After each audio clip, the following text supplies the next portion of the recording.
Hoje revelamos os ataques de zoológico mais horríveis já registrados, desde o esmagamento angustiante de um elefante de circo em pânico até o nauseante envolvimento mortal transmitido ao vivo de uma python de foto de lembrança. Começamos em um aquário decadente, onde um show de alimentação rotineiro se transformou em um frenesi de alimentação ensanguentado para uma multidão que pensava que a carnificina fazia parte do espetáculo. Era 11 de abril de 2014. Em um aquário em um decadente shopping fora de Roanoke, Virgínia, famílias passaram por um saguão escuro decorado com murais marinhos antigos e exibições de filtração zumbindo, enquanto um monitor na parede transmitia a visão de um mergulhador de um túnel oceânico sob o brilho suave de luzes fluorescentes e o eco constante da água circulante. Tyle Marwick tinha 19 anos, um estudante de faculdade comunitária que planejava se transferir para um programa de ciências ambientais. Quieto e pontual, ele registrava testes de água, verificações de juntas e cronogramas de limpeza em um caderno de bolso. Ele precisava de horas documentadas de cuidado animal para candidaturas a bolsas de estudo, então assumia turnos extras quando o aquário tinha dificuldade em preencher a escala. Ele não estava fazendo um truque. Ele seguia listas de verificação, conferia seu regulador 2 vezes e evitava atalhos. Demonstrações de alimentação faziam parte do programa regular da instalação e apoiavam a venda de ingressos.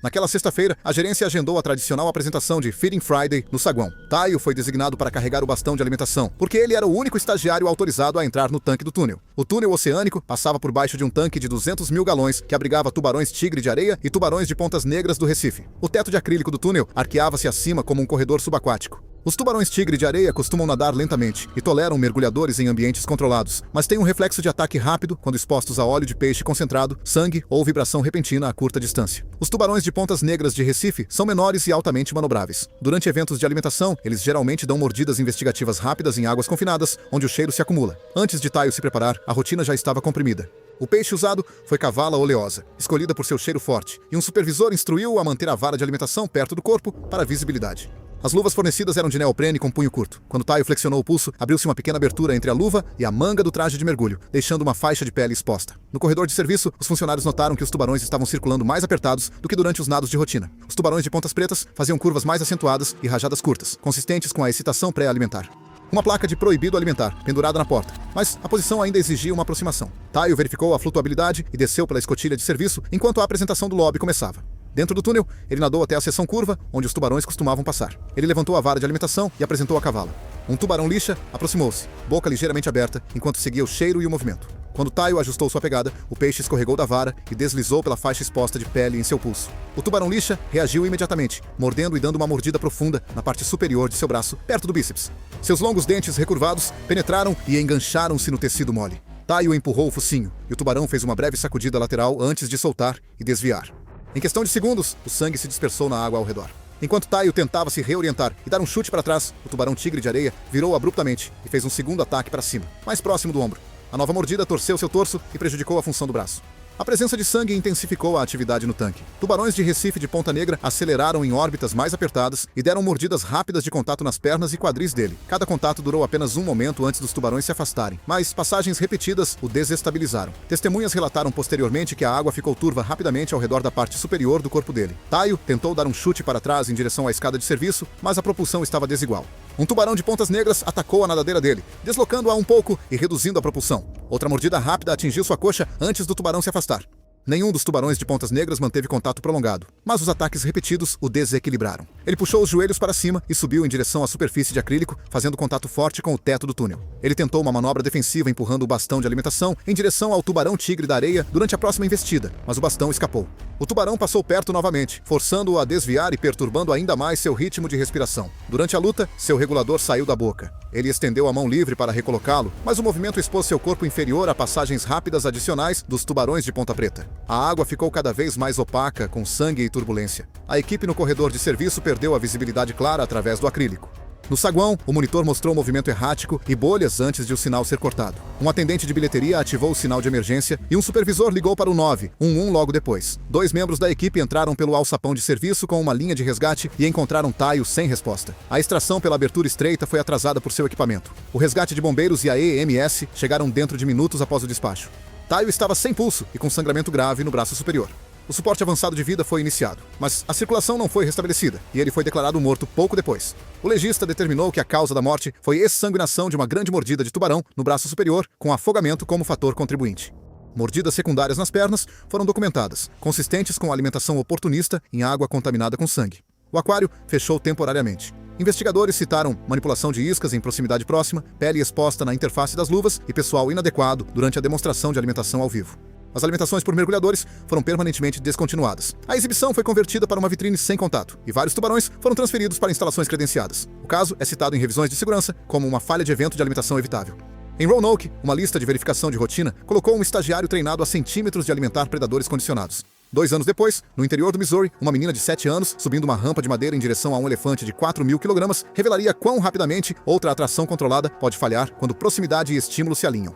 Era 14 de agosto de 2016. No final da tarde, o show itinerante de animais estava na beira de um campo de feira rural no Missouri, sob um céu lavado pelo sol, com poeira pairando sobre pistas de terra batida e geradores zumbindo atrás de fileiras de trailers. As famílias se moviam lentamente em uma fila ao lado de uma rampa de madeira, enquanto os vendedores trabalhavam sob tendas de lona, exibindo brinquedos e varinhas de plástico que capturavam a luz em flashes, enquanto o cheiro de comida frita e animais se espalhava pelo local. Mira Haldane tinha 7 anos e pediu para andar nessa atração o verão inteiro. Ela morava a 32 quilômetros em um pequeno duplex fora da cidade. Sua mãe, Corinne, trabalhava em turnos noturnos como técnica de respiração e trocou o sono por este raro sábado de folga. Mira era quieta na escola e frequentemente levava livros sobre vida selvagem para o recreio. Ela queria ser veterinária. O passeio de elefante custava $12, dobrados no envelope de dinheiro do dia.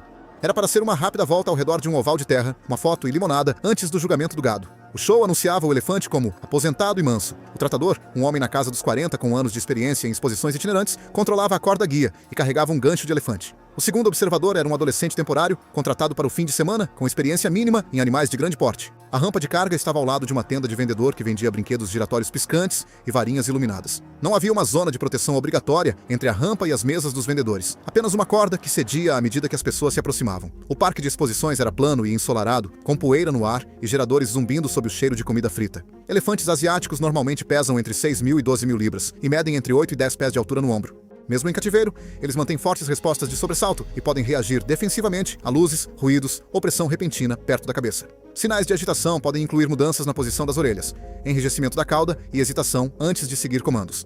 Um elefante adulto pode girar rapidamente e gerar força significativa com sua tromba. Um único pé dianteiro suportando peso pode exercer pressão suficiente para causar lesões fatais por esmagamento em um corpo do tamanho de uma criança. Mais cedo naquela tarde, o elefante hesitou na rampa e mudou seu peso de um lado para o outro antes de subir. O tratador corrigiu com leve pressão e comandos verbais. O segundo assistente precisou reposicionar o pé de uma criança no estribo durante uma viagem anterior.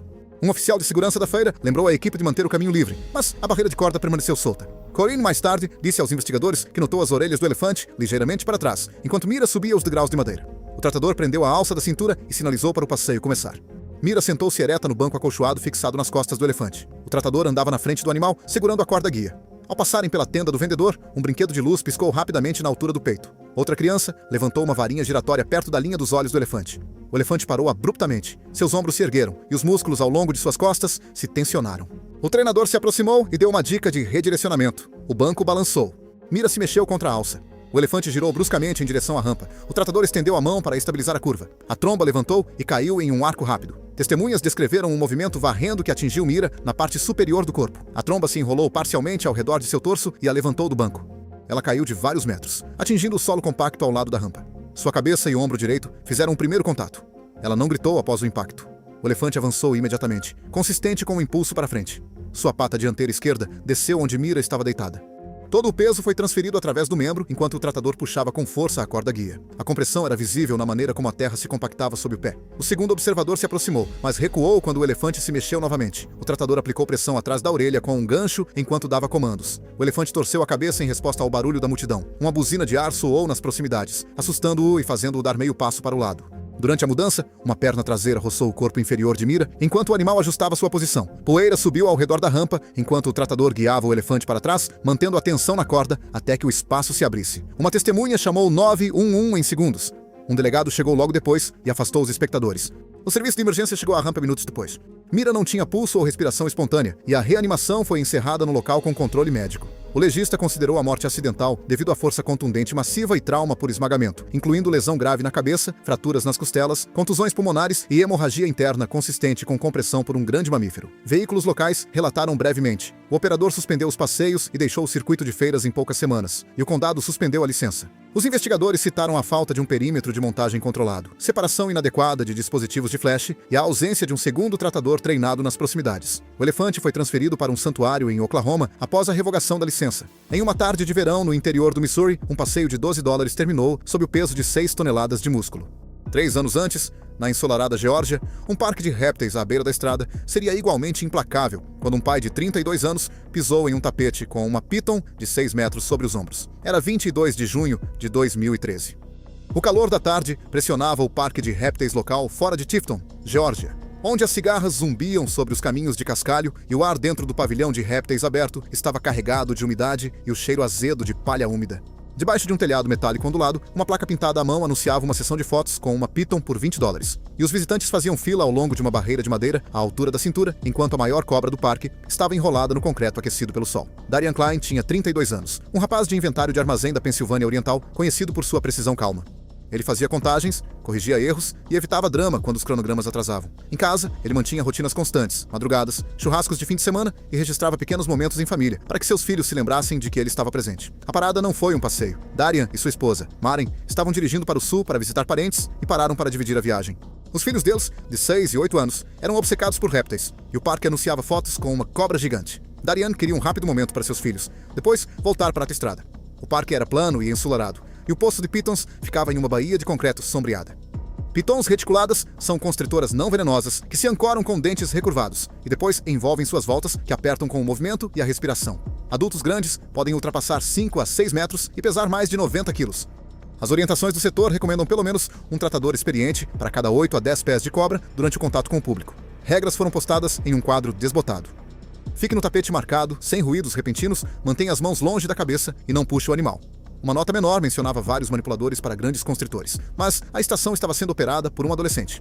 Nico Sayer tinha 17 anos, um contratado de verão treinado principalmente em cobras menores. Ele se moveu rapidamente porque a fila estava longa e a configuração recompensava a velocidade. Naquela manhã, Darian havia lidado com frango cru em um churrasco. Mais tarde, ele trocou de camisa, mas a que ele vestiu ainda estava úmida. Mais umidade e calor podem aumentar o atrito da superfície e tornar o tecido mais fácil para as escamas da barriga se agarrarem. Ele hesitou quando a piton foi trazida. Maren levantou seu telefone para uma breve filmagem familiar. Darian pisou nas marcas de fita e posicionou seus pés enquanto Nico erguia o terço superior da cobra sobre seus ombros. A piton não se acomodou. Suas escamas ventrais se prenderam ao tecido úmido e a postura de Darian ficou rígida sob o peso. Atrás dele, seu filho mais novo balançava uma sacola de lembrança que prendeu o ar. Quando estourou, o estalo foi agudo e próximo. Várias pessoas estremeceram, e a cabeça da cobra virou-se rapidamente em direção ao movimento. Ela atingiu o ombro de Darian com uma mordida rápida e firme. As mãos dele subiram reflexivamente, mas ele não agarrou a cabeça. A piton avançou e soltou sua primeira espiral alta sobre o peito superior e pescoço inferior dele. Os constritores não esmagam os ossos intencionalmente, mas aplicam pressão sustentada que restringe a expansão do tórax e comprime os principais vasos sanguíneos. Darian tentou recuar.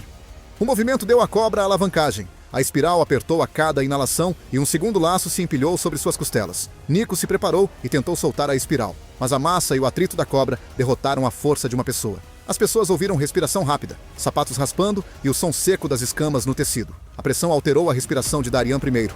Seus suspiros tornaram-se superficiais à medida que a expansão da caixa torácica era restringida. O retorno do sangue venoso da cabeça foi impedido pela espiral superior. Ele forçou os dedos sob o laço em sua garganta, mas seu aperto enfraqueceu. A piton adicionou outra espiral, prendendo seu braço direito ao lado e puxando seu torso para frente. As pernas dele tremeram e cederam. Quando caiu de joelhos, as voltas apertaram novamente, enquanto a gravidade e o movimento alimentavam o ciclo de constrição. Casos documentados de constrição mostram que a perda de consciência pode ocorrer em 1 a 3 minutos, quando o fluxo sanguíneo cerebral é severamente reduzido. 2 adultos agarraram a cauda e puxaram com força. O puxão não abriu as voltas.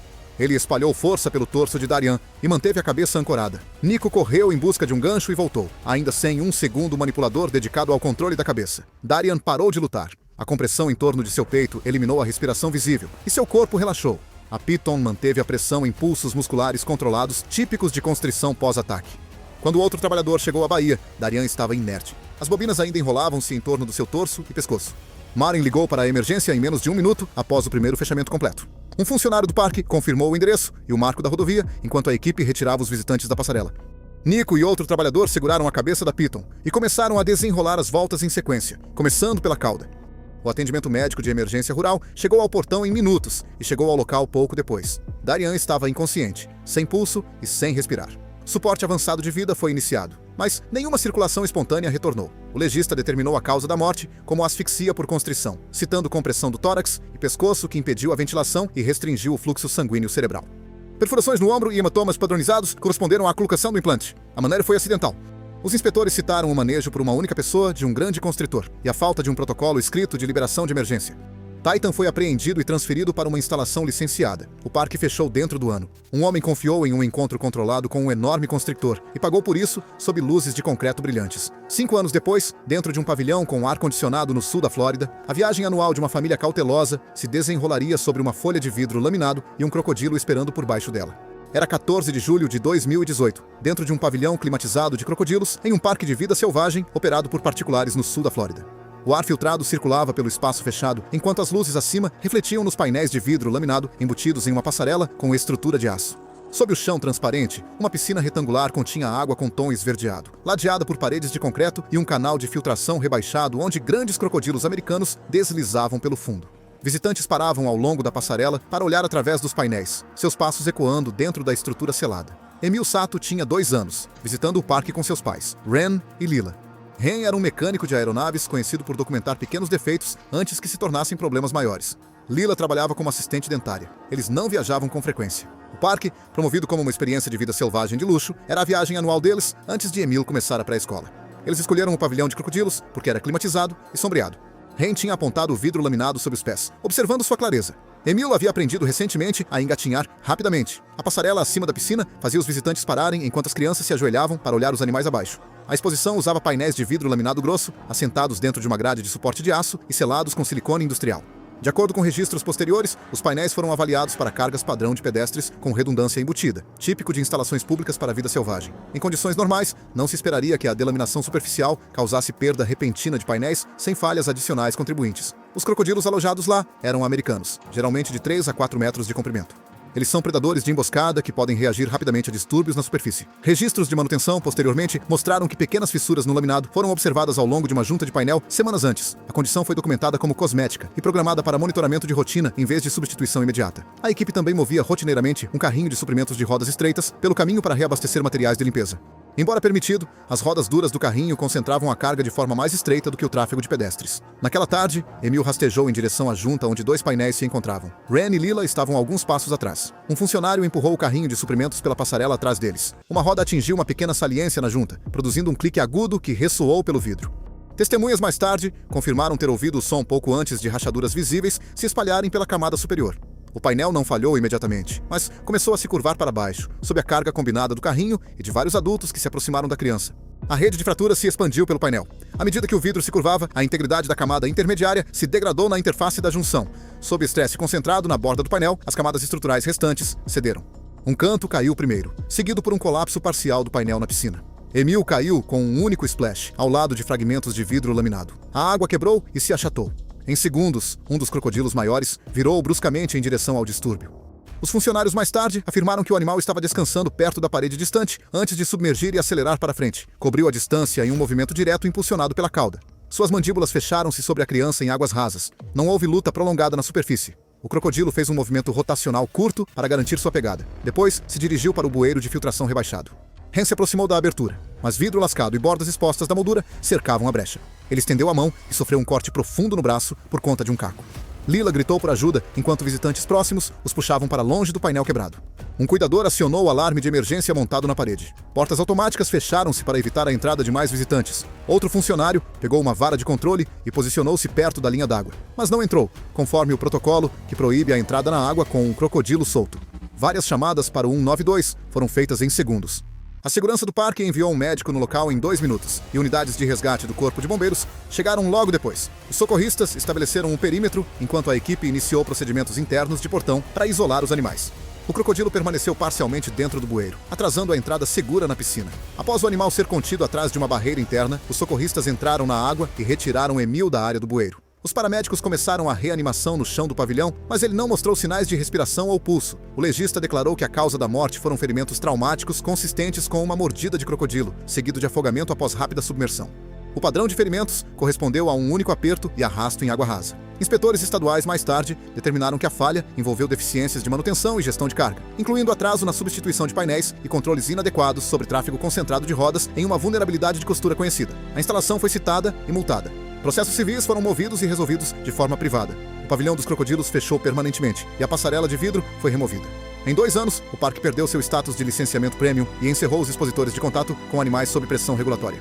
Os investigadores concluíram que o incidente era evitável. Uma fenda aberta sobre águas escuras já havia mostrado quão rapidamente uma exposição controlada pode falhar. E 3 anos antes, em Fort Wayne, Indiana, uma viagem de aniversário terminou tão abruptamente quando uma jovem estudante de cosmetologia cruzou uma grade de madeira e colocou a mão através da cerca de arame em um habitat de leões. Era 14 de agosto de 2015. O calor de fim de verão tomou conta de um zoológico regional em Indiana, onde a grama seca margeava um amplo recinto de leões, cercado por uma grade de madeira para visitantes e uma alta cerca de arame com cabos de tensão reforçados. A terra batida entre as barreiras se estendia descoberta sob o sol, e o cheiro de cobertura morta e terra quente pairava sobre a passarela de observação, enquanto os convidados paravam ao longo do corrimão. Marian Jacobs tinha 21 anos, era estudante de cosmetologia que trabalhava à noite em um salão de beleza sem hora marcada para pagar a mensalidade. Ela era conhecida por manter sua estação organizada e desinfetada sem precisar de lembretes. O plano dela era simples: completar suas horas, passar no exame de licenciamento e alugar um stand sem assumir mais dívidas. A viagem foi uma saída durante a semana porque os amigos dela trabalhavam nos fins de semana. O zoológico parecia controlado e previsível, um lugar para fotos e uma caminhada fácil à tarde. Marian usava uma pulseira fina de ouro que pertencera à sua avó. O fecho havia sido reparado uma vez e tinha afrouxado antes, embora nunca tivesse caído. O recinto usava barreiras em camadas, uma grade de madeira para visitantes posicionada a cerca de 1 metro da cerca principal, uma faixa estreita de terra compactada e então uma cerca alta de arame trançado, reforçada com cabos de tensão horizontais. Leões machos adultos geralmente pesam entre 420 e 500 quilos e podem cobrir 6 metros em menos de 2 segundos. Em linhas de cerca, eles muitas vezes atacam sem vocalizar, usando uma pata dianteira para segurar e morder antes de puxar. Mesmo em instalações credenciadas, inserir uma mão ou braço através da malha pode desencadear uma resposta predatória rápida. Placas no trilho instruíam os visitantes a manter distância e a manter as mãos fora. Mais cedo naquela tarde, um voluntário advertiu outro convidado por se inclinar muito perto. O leão macho no habitat estava descansando à sombra, ocasionalmente andando paralelo aos visitantes ao longo da cerca. Durante uma selfie, Marian levantou o pulso e o fecho da pulseira falhou. A corrente caiu, quicou uma vez e deslizou sob o trilho de madeira na faixa de recuo, parando na base do elo da corrente. Marian passou por cima do trilho, agachou-se e esticou o braço direito através dos losangos da cerca. Ela estendeu até o meio do antebraço, esticando-se para prender a pulseira com os dedos. Dentro do habitat, o leão se levantou e avançou. Não rugiu.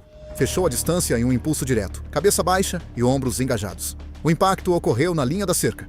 Uma pata dianteira entrou na rede primeiro, garras agarrando o antebraço de Marian, seguido imediatamente por uma mordida em torno de seu pulso e mão inferior. A mordida fechou firmemente o suficiente para perfurar e segurar. O gancho de pata combinado e a pegada da mandíbula puxaram seu braço mais fundo para a abertura, e seu ombro bateu nos elos de aço.